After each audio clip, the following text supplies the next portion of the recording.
Good morning, student. Class 10. Today we will read reading C Unit 4. Daddy's enduring script. पिताजी की स्थायी लिपि। इस चैप्टर में हमने पार्ट 1 में पढ़ा था कि जो लेखिका है उसका नाम क्या है, अमर भवानी देव है।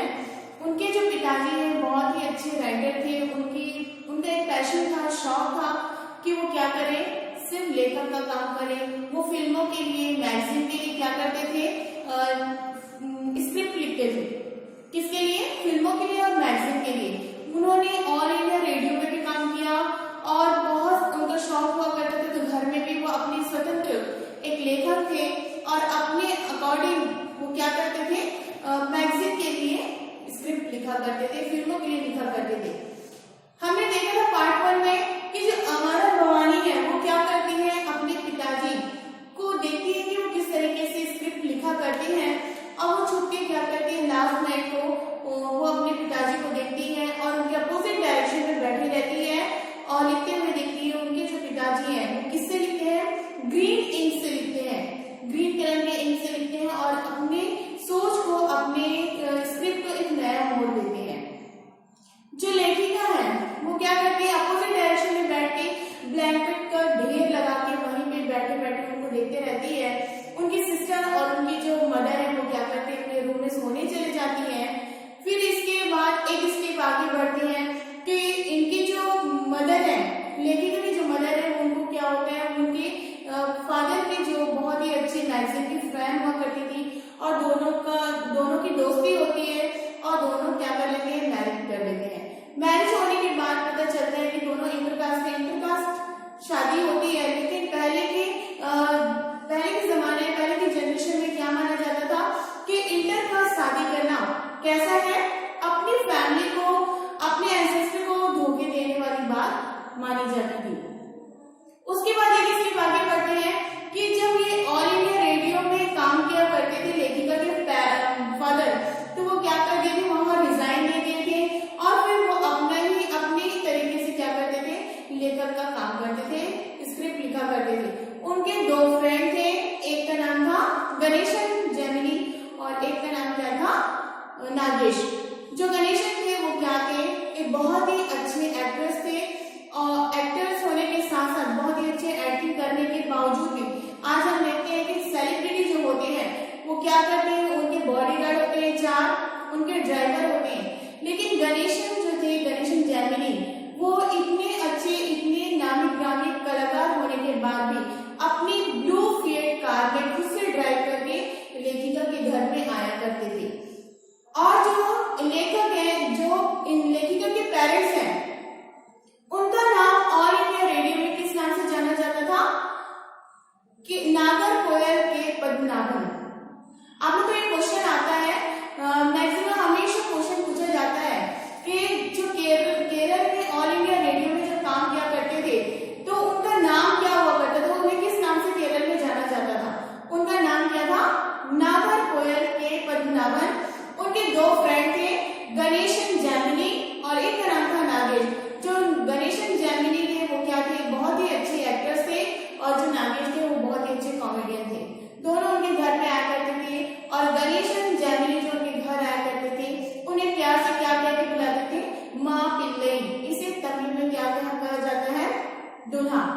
ठीक है, दूल्हे को तमिल में माँ पिल्लई कहा जाता था और लेखिका के फादर को यही कह के उनकी फ्रेंड चिढ़ाया करते थे। दोनों मिलकर कहाँ चले गए थे, शॉप में चले गए।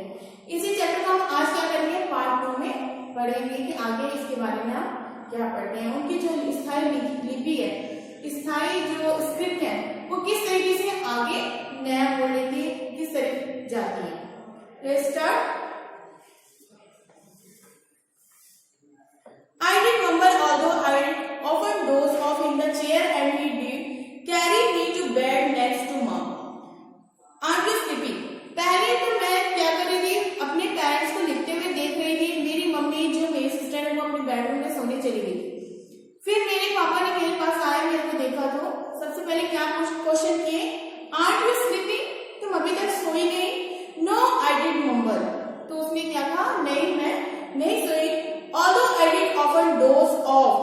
Doze means क्या होता है, doze off लुढ़कना।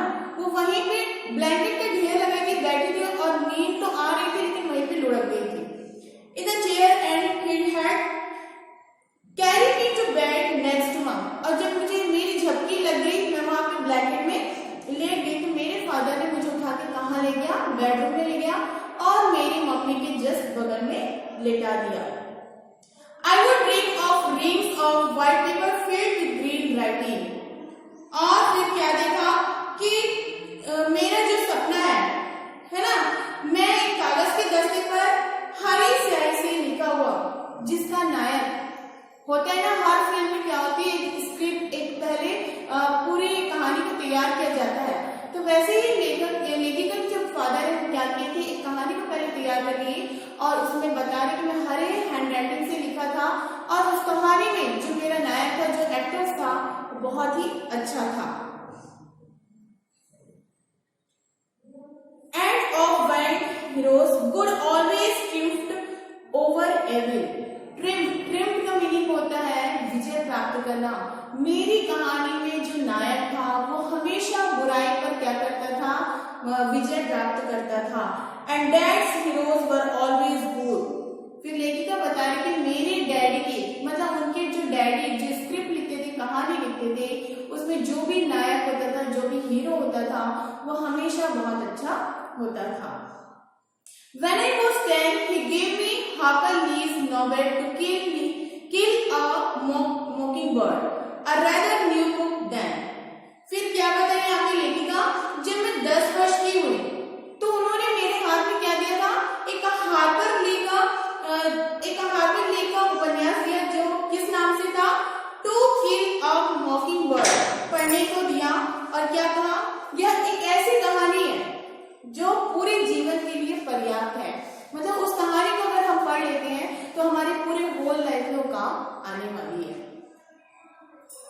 Just one story like that is enough for a lifetime, he said. I sensed the longing in him.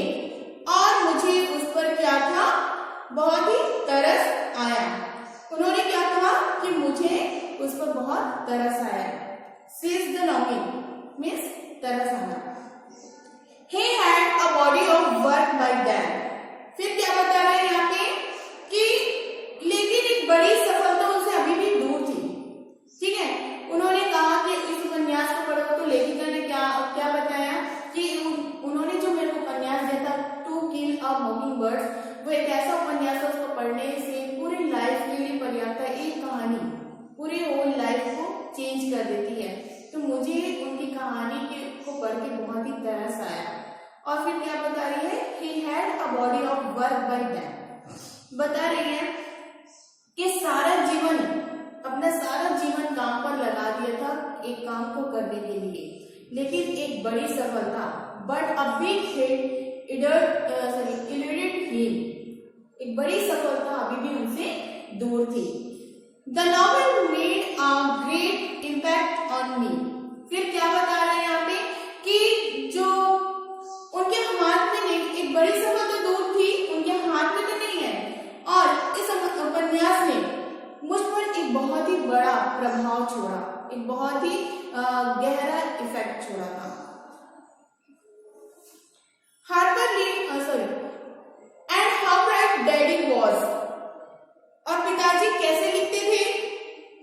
Harper Lee never wrote another novel became a legend with her only book. Legend का meaning क्या होता है, महान, great. फिर क्या बताया लेखिका ने कि मेरे पिताजी जो कैसे लिखते थे। हार्पर ली मतलब उनके ये बताने का यहाँ पे ये बताया जा रहा है कि जो लेखिका है वो ये बता रही है कि मेरे पिताजी एक ऐसी कहानी लिखते थे कि उनकी एक कहानी पूरी लाइफ टाइम काम आती थी और बहुत ही ज्यादा प्रभाव भी छोड़ती थी, हर कोई उससे प्रभावित हो जाता था। मेरे पिताजी ऐसी कहानी लिखते थे। और हार्पर ली ने दूसरी उपन्यास कभी भी अपनी लाइफ में लिखी ही नहीं थी। Summer night, Daddy would regale us with tales about the film shoot. फिर बताया क्या उन्होंने कि गर्मियों की रात थी, मेरे पिताजी ने फिल्मों की शूटिंग की बातें बताया करते थे। कब की रात थी, गर्मियों में, समर नाइट था। और मेरे जो पिताजी बातें करते थे। He was a good mimic with his radio star's voice and was an excellent actor himself. और क्या बताया, अपने रेडियो स्टार की आवाज में अलग अलग तरीके से आवाज निकालते थे और बहुत ही फेमस, बहुत ही प्रसिद्ध एक एक्टर थे, अभिनेता थे और बहुत ही अच्छी आवाज की नकल भी किया करते थे।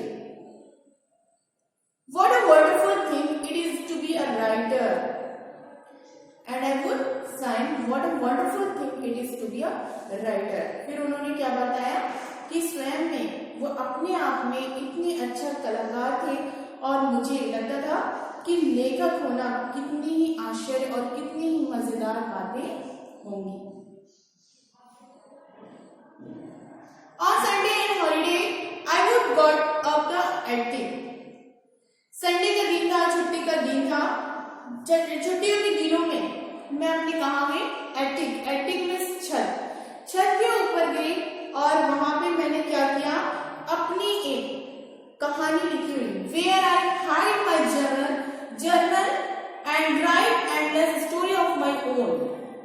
जो लेखिका थी अमारा भवानी, उसने एक कहानी अपने पिताजी से प्रेरणा ली, इंस्पायर हुई और बिना किसी को बताए एक कहानी छुप छुप के लिखने लगी और वो कहानी एंडलेस थी, उसका अंत अभी नहीं हुआ था। वो आधी अधूरी कहानी लिखकर कहाँ रखी हुई थी, छत में जाके छुपा के रखी हुई थी। When Daddy wrote a script for Telugu producer, they would be in English। फिर क्या बताया कि जब मेरे पिताजी तेलुगु निर्माताओं के लिए कहानी लिखते थे तो वह अंग्रेजी में हुआ करती थी।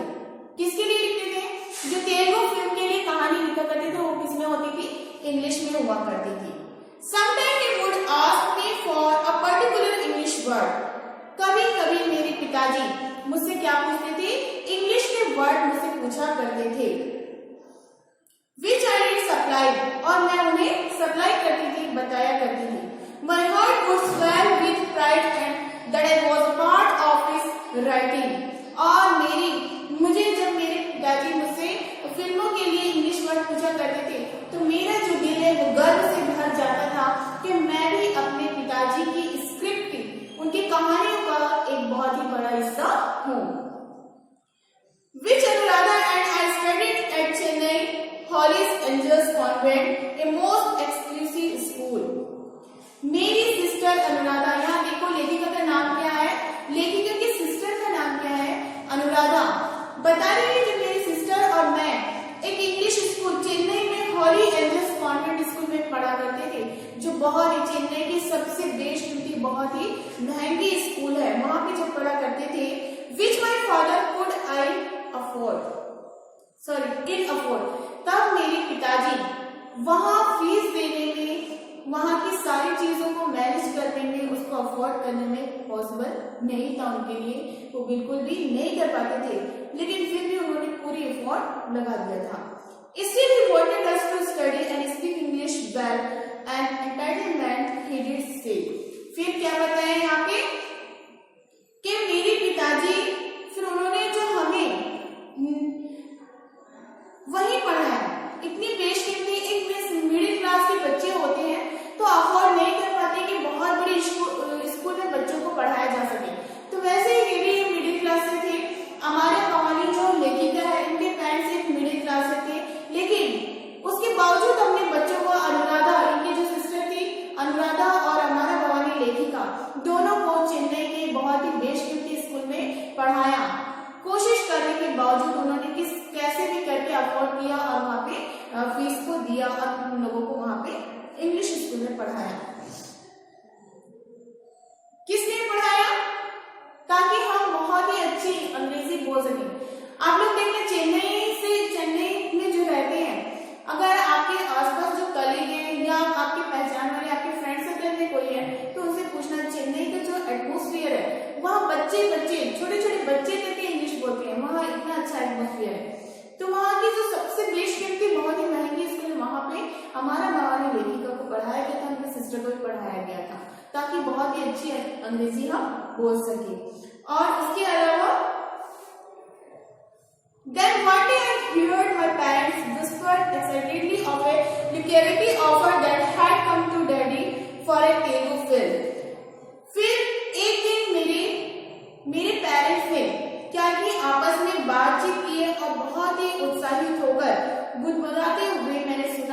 पिताजी क्या बता रहे हैं, तेलुगु फिल्म के बारे में, तेलुगु फिल्म के लिए एक कहानी लिखने का उन्हें बहुत ही बड़ा प्रस्ताव मिला है, बहुत ही बड़ा प्रपोजल मिला है। यह बात किसने बताई, अमारा भवानी बता रही है कि उनके पेरेंट्स को, जो हमेशा क्या करते थे, फिल्मों के लिए कहानी लिखा करते थे, मैगजीन के लिए कहानी लिखा करते थे, तो अभी भी उन्हें एक बहुत ही बड़ा ऑफर मिला था तेलुगु फिल्म का। जब उन दोनों को बात करके अमारा भवानी लेखिका सुनती है तो आगे वो क्या सोचती है कहानी में, at last we would be rich, कम से कम अब हम क्या हो जाएंगे, रिच हो जाएंगे, बहुत अमीर हो जाएंगे। And mom had promised me a red frock, some stationery and a new doll. और फिर मेरे जो पिताजी हैं उन्होंने मुझे, माँ ने मुझे कहा कि मैं क्या दिलाऊंगी, जब हमने अमीर हो जाएंगे, जब हमें ये फिल्म पूरी तरीके से सक्सेस हो जाएगी और हम अमीर हो जाएंगे, पैसे ही पैसे होंगे, तो मेरी माँ ने मुझसे वादा किया कि मुझे क्या दिलाएंगी, एक रेड फ्रॉक दिलाएंगी, कुछ स्टेशनरी के सामान दिलाएंगे और उसके साथ में एक गुड़िया भी, एक डॉल भी